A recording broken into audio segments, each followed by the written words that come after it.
Hi, this is a Technology Ridecast. I'm Marc Farley, and our special guest again is Devin Hamilton. How you doing, Devin? Very well. Thanks for having me back. I'm really enjoying having the same shirt on as I did last time. Same here. I guess we're into checks today. That's amazing. So, you said something the last time, and I wanted to slow it down a little bit, and that is talking about Dedupe as a performance accelerant for your product, right? Because we talked about the fact that you've got Flash that runs in the host, and you've got driver software that runs in the host, and you're running Dedupe in the host. Yep. And the concern is that a lot of people think, well, deduplication impacts performance in a negative way, and you said it's a very positive way. It impacts us tremendously.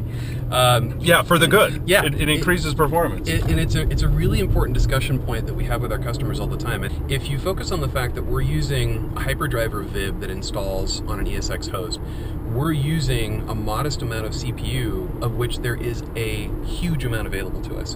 And so we're leveraging x86 compute that's in the existing server that the customer already has. They install our software, it deploys as a VIB.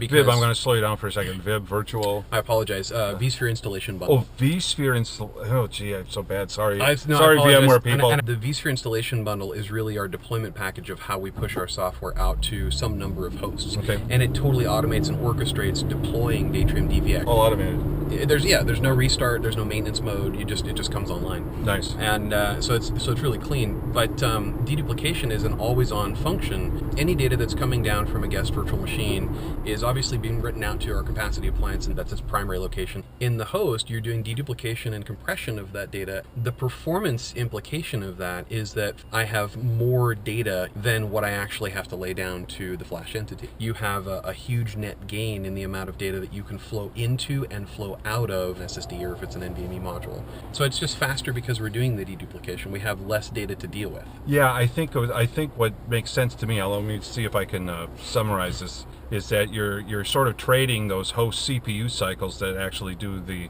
dedupe processing. Precisely. And you're trading that load for much lower latency to access this massive amount of deduped cache data. Yes. Right? And so it's that trade-off. Yeah, your processor's working harder, but the latencies are far, far less. Yeah. And latencies are the things that are order of magnitude behind. You kind of got me excited about this. So at a global level, the way that I would compare this is that we are an open converged architecture using whatever the customer has, and it's based on the premise that our research shows the average ESX server is running probably 65% idle CPU.